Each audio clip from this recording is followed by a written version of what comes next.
All right, hey everyone, and welcome to the DFS episode of the Sleeping with the Numbers podcast. I'm Dylan, and I'm going to be walking through building a lineup here, and I've just recorded here on my phone just because I think the interface is a lot nicer than through the web app.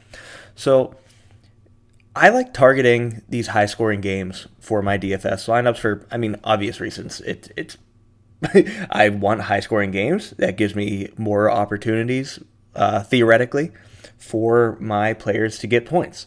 And so, because of that, there's a couple games I'm targeting here. And the first game I'm going to target is going to be the Los Angeles Rams against the Tampa Bay Buccaneers. It's currently tied for the highest over-under with 55.5 points, with Tampa Bay as just -1 point favorites. And that seems to keep flipping around. And that's exactly what you want, because that means we don't really know who's expected to win. That means this game should be back and forth. And not only that, with this high point total, there's going to be a lot of scoring in this game. So this is a game that I really want to take advantage of. And I think there's some fantastic players that we can get in this game. So starting off, as always, I want to build my stack. And I want to build my stack around this game. So for quarterback, in this game, we of course have Matthew Stafford here at 6,400, and then Tom Brady, which is 6,800. And I'm a little surprised Tom Brady's more expensive, but I guess it makes sense. He's getting 31.4 fantasy points per game here on DraftKings, where Stafford is getting 22.8, so about a 9-point difference there. And as we know, the Tampa Bay defense is quite good, but they let Dallas throw on them during week one. And those wide receivers, Cooper and Lamb, looked great. And so I think Stafford can have that same success against them. So I'm gonna pick Stafford here. I think it's very close, and I will be building another lineup using Brady. But Stafford gets us $400 more to play around with. So I'm going to go with Stafford. And if you're taking Stafford, you have to stack him with Cooper Kupp. The dude is absurd, especially for full point PPR, which DraftKings is. He's getting 33.3 points per game. And I don't understand how he's still $6,800. So expect Kupp to be high owned here. But that's okay. We're gonna take some chalk here, just because of the upside and the stack with Stafford. I think that's a fantastic play. So we're gonna add in Kupp here. Now I got my initial stack here, and so from here I'm gonna do a bring it back stack. Usually you want to do this with these high point scoring games, and so on the Bucs side, I would like it to be a wide receiver more so than, Fournette or Rojo. I don't really have any faith in them. Gronk might also be a decent pick there, but I think Gronk, let's just take a look real quick. Gronk might be a little bit overpriced. So 5,500 for Gronk. He's the third highest tight end, and that's not terrible. We might come back to that, but I'm going to bring it back with a wide receiver. So the wide receivers we got here, of course, are going to be Godwin and Evans. Antonio Brown is going to be out with COVID, if you did not hear, so do not put him in your lineups. And I think that really just gives more of an opportunity for Godwin, probably more so Godwin than Evans. Godwin seems to be kind of the PPR guy, and he's $200 cheaper than Evans here. Evans at 6,300, Godwin at 6,100. So let's just take a look here real quick, because if let's look at the depth chart for the Tampa Bay Buccaneers. If AB is out, it might be Scotty Miller. Scotty Miller might be actually a decent play here at just $3,100. That is a flyer I'm probably willing to take. I don't think I will for this one, but maybe in a different lineup. So I'm gonna go with Godwin here. I think he's great for PPR. Only $6,100, and he's getting 21.9 points per game. So I'm gonna pop in Godwin here for that bring it back stack. Now, as you know, if you've been watching me do these, I then like to kind of just plug in a cheaper defense just kind of as a placeholder, and then I can fiddle around with it later if I want to. Um, just to get a more realistic number here. So currently it has my average salary per player at $5,117, but it's actually going to be higher once I pick this defense here. So when I choose my defenses, it's tough to predict defenses. I mean, of course, you have these high-priced defenses like the Broncos, who have the Jets. The Steelers have Cincinnati. Patriots have New Orleans. Those guys are high-priced, but that doesn't always, for the defensive position, that doesn't always correlate with more points. So defense is kind of always a shot in the dark here. And kind of what you'll see is these top 10 lineups, they always have some random defense that just goes off. And that's kind of what we're hoping here. We play the probability game. And so there's a couple defenses I like this week that I think are pretty decently valued. First one is the Arizona Cardinals against Jacksonville. I think that is a fantastic matchup. They're getting 8.5 points per game. And as we know, Arizona week 1, their defense looked amazing, unstoppable. Where, of course, on the other side of the ball, Jacksonville has just looked terrible. So they're only here at $3,000, which is not bad at all. The other team I like, and I'm a little surprised in the prices here, but I do like Seattle as well against Minnesota. I might swap them out if I take Seattle here.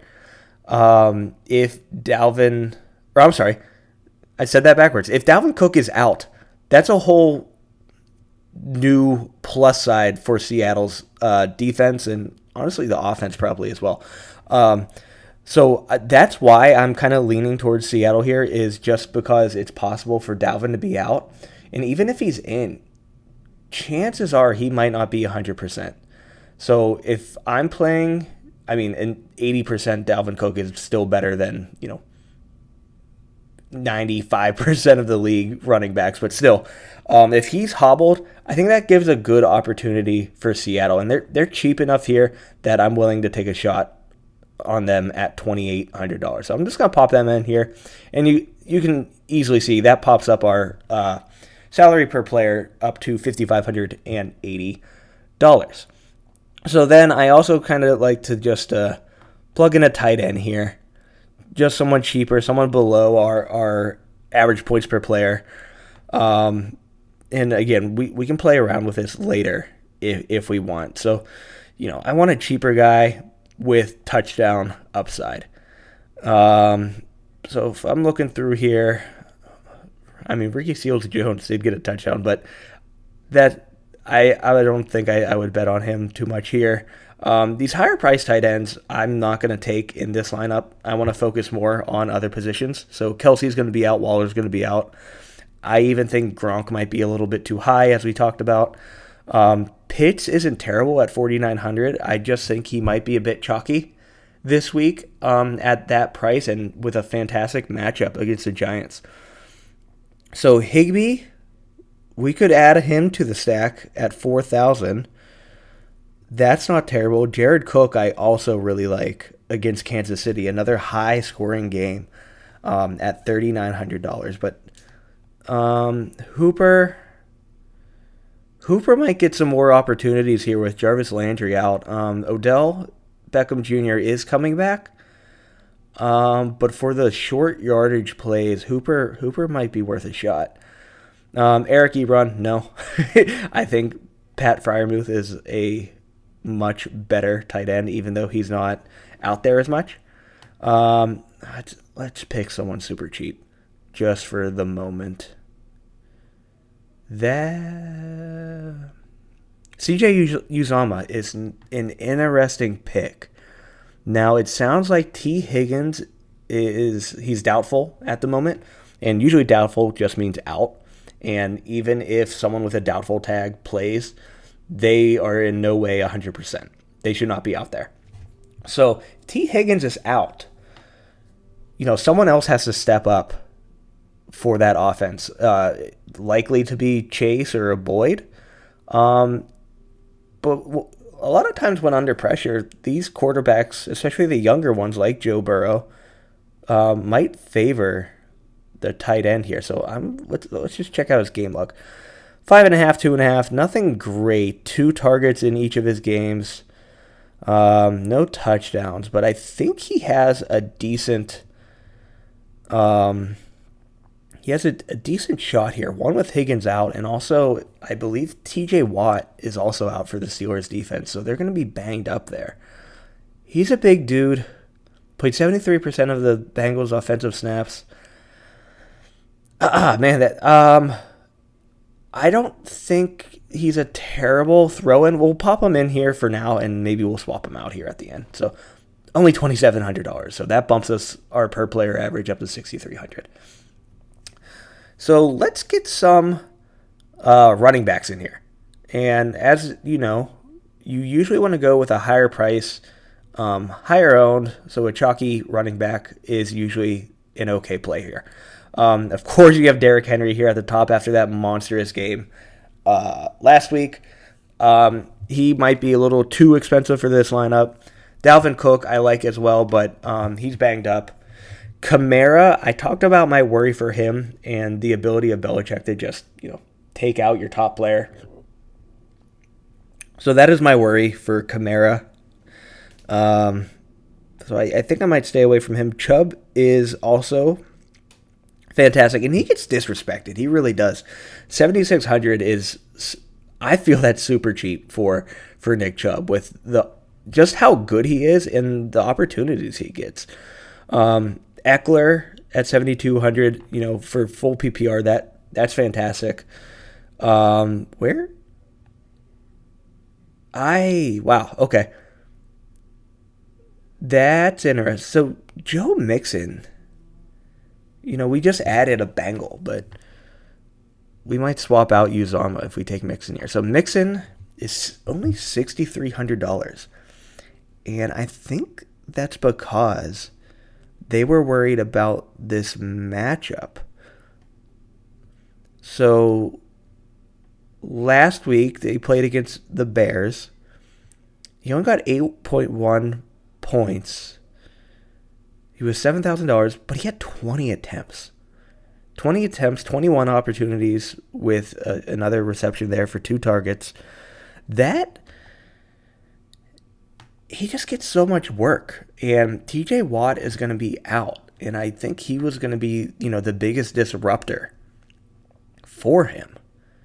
6,300 seems really cheap. So I'm popping him in there, and we'll likely take out Uzomah here at the end because I don't want 2 Bengals there. I know there's some research being done now on like the secondary stack stuff, but I don't know if really that's the game we would want to target for a secondary stack.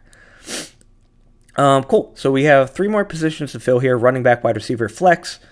Let's pop over to another wide receiver. So we have $6,300 per player to play with. Looking at these bigger guys, DK. I thought DK would have been cheaper. DK's bound to go off. He should probably be in some lineups. I'll likely make a few with him in it. So I think Julio is also a fantastic play. He showed up. Nope, I didn't want to actually put him in there. But he showed up last week, 21.8 targets. His price only went up 200 from them. He got 8 targets, 6 receptions, 128 yards. So that's his thing. He gets a lot of points, a lot of yards. Not the touchdown type of guy. But Julio's not a terrible play. I didn't want to actually put him in there. I accidentally clicked that. A.J. Brown's the same price as Julio, which is also very interesting. Mike Evans, we could do another bring it back with him. I don't think I'll do that. Landry is out. Chase has a decent opportunity with Deontay Johnson being out, but I really think it's going to be Juju that kind of takes the vast majority of those targets. And James Washington for the Steelers might be another sneaky play there. Woods is pretty cheap, $5,700, and we could double stack them. Double stuff. Oreo double stuff. 9 targets. That's awesome. He gets a couple rushing attempts, nothing amazing there. This is going to be a high-scoring game, and like I said, I like to target these type of games. So I think Stafford's going to have to spread out the ball here. He can't just keep chucking at the Cup. Cup obviously is a fantastic start. That's why I'm putting him in here. But Woods is also not bad. I don't mind double stacking these guys, and I think I'm going to do that. Take Cup, Woods with Stafford. I like that a lot, actually. Woods is just too cheap to pass up. I think both of these wide receivers for the Rams seem cheap. $6,800 for Cup, $5,700 for Woods. So Woods seems like a lock there. That's absolutely fine with me. All right, let's pop into these running backs again. We talked about these guys a little bit already. Madison's price seems to have gone up. What was he last week? He was $5,000 last week. He's $6,000 this week. So that tells me, they kind of expect Cook not to be 100%, even if he does play. Swift was a little banged up, I believe, a groin injury. Yeah, we talked about it on the injury episode, but he should get a lot of work against the Baltimore Ravens. Mostly pass catching work, because I expect them to be down in this game, in pretty much every game in the season. Right below him is Tyson Williams for the Ravens, and he's the exact same price, which that might make sense, given how much they rotate the ball there. Kareem Hunt, $5,600. That's a solid play. I like that a lot against Chicago because, they're a run-based team. Kareem Hunt is the pass catcher. They should be winning this game. If they're winning by a lot, there's no need to keep Chubb in there to get him hurt. Hunt would be the guy. I don't mind that at all. I might lean towards that. The other one is right below him with Damian Harris. Apparently injured his finger, but no injury designation. 16 attempts, receiving, only one reception, one target. James White is going to get all of those. That's a decent amount of work for someone that's so cheap. Who's he play? He plays New Orleans. I see that as a closer game. I think Vegas does too. I think New England is only 3-point favorites. 3-point favorites still. I don't think anyone can figure out the Saints, as I talked about. So that's a tough one there. I'm going to take Hunt. Yeah, I'm going to take Hunt. I think he's a decent value play, $5,600. Looking at his work, he doesn't get that many attempts. He really hasn't even gotten that many targets. Okay, I don't like that. I lied. We're going to go with Damian Harris. I don't know why Hunt's workload is so low this year, but hey, good news for Chubb. That's fine. Okay, one last position to fill here, and then I think I'm going to take out CJ Uzomah. So flex, we got 7,600. Oh my, Diggs is there. And he is available. Ooh, oh boy. I think you have to. I don't like putting tight ends in the flex. Chubb is also great, but I think they win that game enough that, maybe his workload isn't as big. Give me Diggs. That's an easy one. I'll take Diggs. So that uses all of our salary, actually. So we have nothing left. Let's see if we can find a replacement for Uzomah. Who the hell? I don't know who Smith is for the Giants. Smith, knee. I don't know who you are. Caden Smith. No. So none of these guys down in this range are really going to do anything. Tyler Kroft for the Jets. No thank you.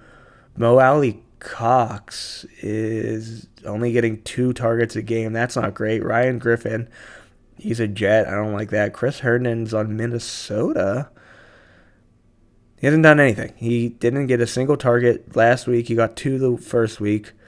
Ricky Seals-Jones just got that 1 target for 1 reception. Poop. I guess we're keeping Uzomah. That's okay. We just hope for the best. I'm fine going cheap on tight end. So yeah, that'll do it for the first lineup. We got Matthew Stafford stacked with both Kupp and Woods. We're bringing it back with Chris Godwin. We are then taking Damian Harris for our running back with Joe Mixon. Tight end, C.J. Uzomah, we talked about. He's just kind of a filler position. And then flex, Stephon Diggs. I like that a lot. For PPR, Diggs is amazing. And then finally, our defense with Seattle. Just a cheap defense that I have some faith in, especially if Cook is out. So that's going to be our first lineup. So let's go and make another lineup here. And we're going to use that same game. Like I said, I want to make another stack here with Brady. So I'm just going to go and immediately pop him in. So we got Brady. And, of course, we got to stack him. And this was one I've been playing around with. And so kind of similar to the Stafford lineup we just made.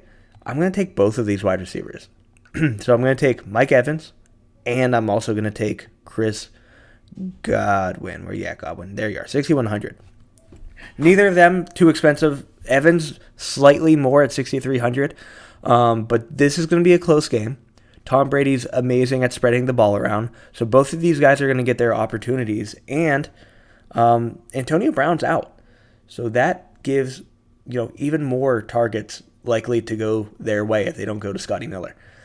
So we're then going to bring it back. I think Kupp is slightly too expensive. Like I said, I think Kupp is still a decent value, but the guy lined up on the line with him, Robert Woods, is way cheaper, 5,700. So I'm going to bring it back with him just to kind of get a cheaper but solid wide receiver in there. And also, if the Bucs are covering Kupp, expect Woods to get more targets thrown his way. So after I get my stacks done, let's go into the defenses. You guys know I like to go on the cheap here. And a defense that I think has a fantastic opportunity, even though they haven't really shown up in previous games. They only have 2 fantasy points this year so far. Both came last week against Seattle. But I think they have an opportunity here. And I don't expect a lot of people to take them. So there's, your lower owned player. And so the Titans play against the Colts. We talked about them briefly during the injury report. Carson Wentz is banged up. Both of his ankles are injured. But he's trending to play. So if he plays and he doesn't have mobility, not that, I don't think Wentz was the most mobile quarterback to begin with, but if he doesn't have any mobility, that's a problem. If they're collapsing the pocket, he's going to get sacked quite a bit.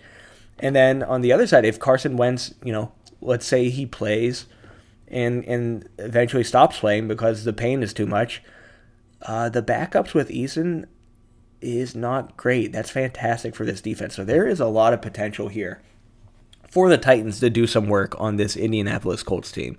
So I'm going to go ahead and take them at $2,400.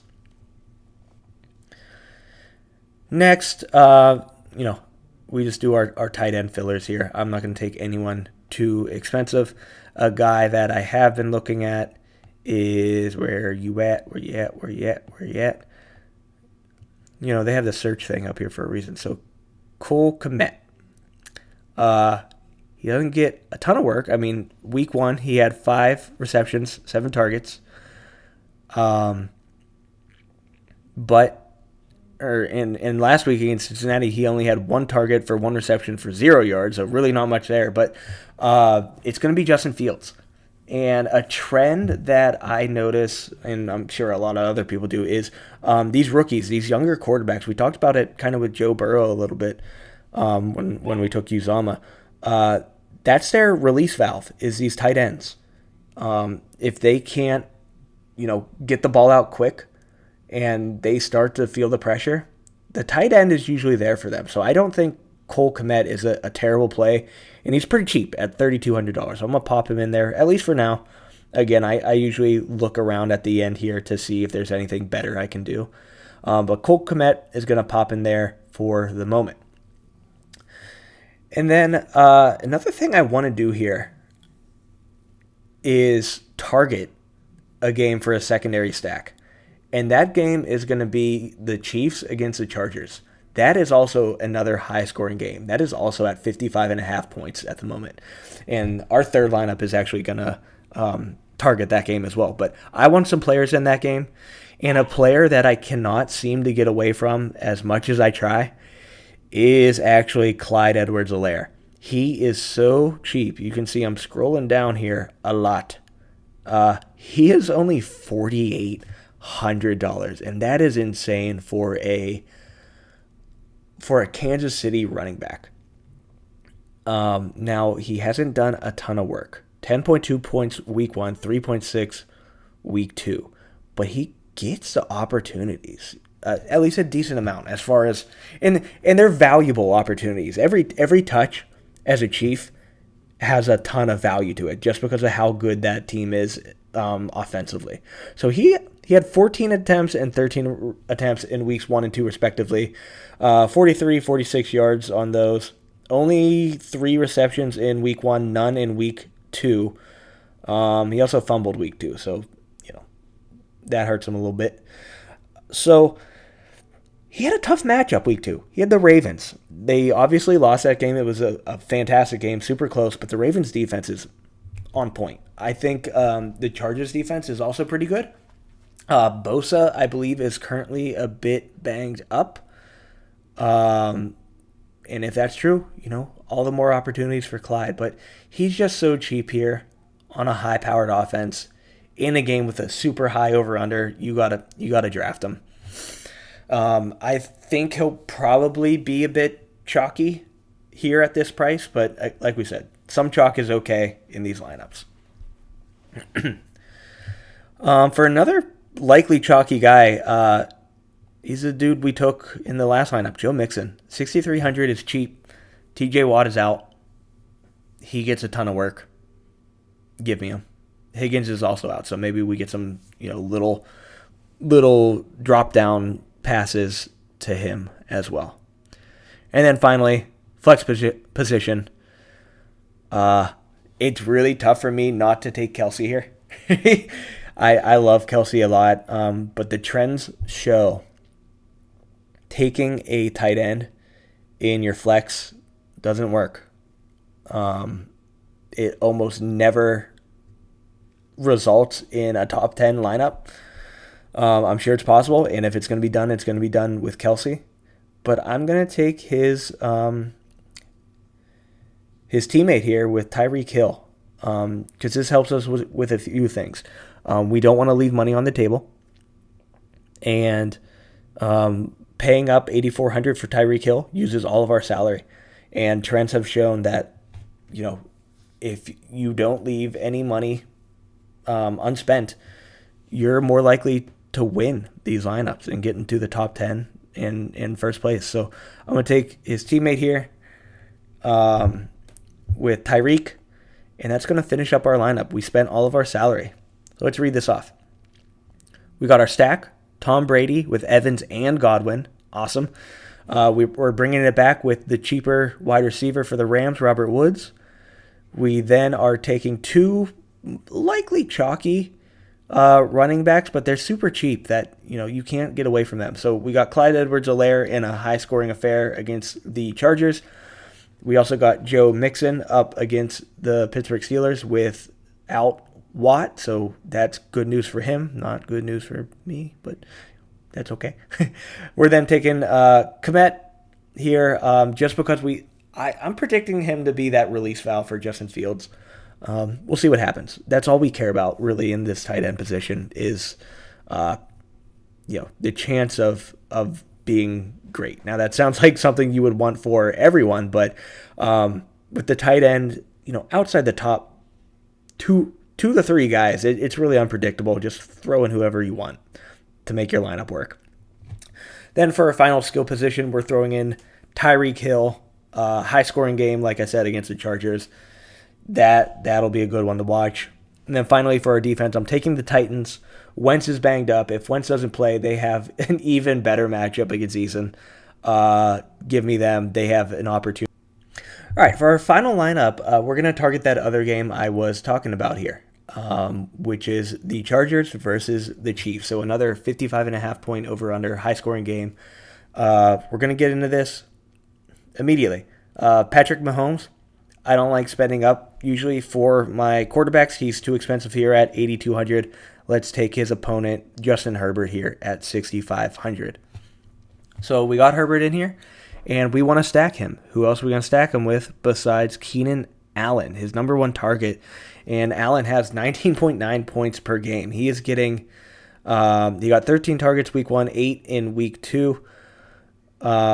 Over 100 yards in each of those games. And if you know DraftKings, if your player gets 100 plus yards, you get a bonus. So that's what we want here. So give us Keenan Allen here. That is a lock for them. So that will do it for the stack. And then we're going to bring it back. And like I talked about in the last lineup, Clyde is too inexpensive to pass up. So I am going to take Clyde here for the bring it back at $4,800. And that leaves us with a lot of money to play with elsewhere. And with that money, we're going to take my running back here with Najee Harris. He is 6,600, but he saw a ton of production against the loss against the Raiders. And the Raiders have a fantastic defensive line. I can't say it enough. He only got 10 attempts rushing, but for full PPR, we care more about the targets. 5 targets, 5 receptions, 43 yards, and a touchdown. So that is awesome. Deontay Johnson is going to be out, so I expect more work for Juju. But our offensive line is not great, which causes a lot of pressure for Ben. And if Ben's getting pressured, he's going to swing it out to Najee. And Najee is going to do his thing against, I think, definitely a weaker defense than Vegas. So I expect Najee to do some good work here. So $6,600 for Najee. Next up, I kind of want to get playing with those secondary stacks. So, of course, the other game we want to target is the Rams-Bucks. We already made 2 lineups featuring them. So in that matchup, I want the wide receivers, the PPR wide receivers in that matchup. And that's going to be Cooper Kupp and Chris Godwin. So I'm going to lock both of these guys in because it's going to be a shootout. And these guys are going to get hammered with targets, which they've been doing all season already. So plop them in. Easy to do. Next, I'm going to pop in a defense. So another defense that I have a lot of confidence in, and I slightly touched upon them while we were talking about the other lineups, it's the Arizona Cardinals. $3,000 against Jacksonville. Yeah, I will absolutely take that. Jacksonville has looked horrible, and the Cardinals defense, not so much week 2, but week 1 looked awesome. So give me them, $3,000 for the Cardinals. Let's finish this out here. We have the tight end position and the flex position left. Tight end, as you know, I like to go cheaper here. A player I am looking at the moment is Adam Troutman. For the New Orleans Saints, he didn't get a single target last week. In week 1, he got 6 targets, which is great for a tight end. Only 3 receptions, 18 yards. But like we say, we're not going for a ton of production here at the tight end position. We just want someone with an opportunity. And I think he will have an opportunity here because the Patriots defense is good. They're going to take away your best players. Best player, number 1, Alvin Kamara. So if he's not getting the work and it needs to be these short passes, Troutman is not a bad option for Jameis to throw to here. And as we know, their wide receivers are kind of all over the place. So I'm just going to pop in Troutman here. When I was playing around with his lineup, he was just in that price range that I was comfortable with and allowed me to do more work in the other positions. So he's kind of just a placeholder here. We might swap him out if we can. And then finally for flex, let's see how we can spend all of our money. We can spend all of our money by taking Jonathan Taylor or Adam Thielen. So normally for the flex, the statistics say go with a wide receiver. And also Jonathan Taylor has not really impressed me. So yeah, I think Thielen's the move here. They have a high scoring matchup as well against Seattle. I think it's 55 points. Let me confirm. 55 and a half. So yeah, so again, tied with the Tampa Bay Rams game and the Chiefs Chargers game. So high scoring game. Thielen's looked good, 23.1 points a game. He got 30.2 in week 1, 15.9 in week 2, 10 targets, 7 targets, 9 receptions, 6 receptions. Not always a ton in yards, but he's the touchdown guy. He's the red zone guy and 10 zone guy. Give him that opportunity. I will throw him in there easily. So that uses all of our salary. And I do want to check a couple of these positions to see if I can, trade for someone I'm more confident in. Tight end, it doesn't really look like it. Oh, well. Harrison Bryant's not terrible. What's wrong with Hooper? Something wrong with Hooper? Landry's out with the MCL. We know that. He has 2 targets, 4 targets. That might be a trade-off here.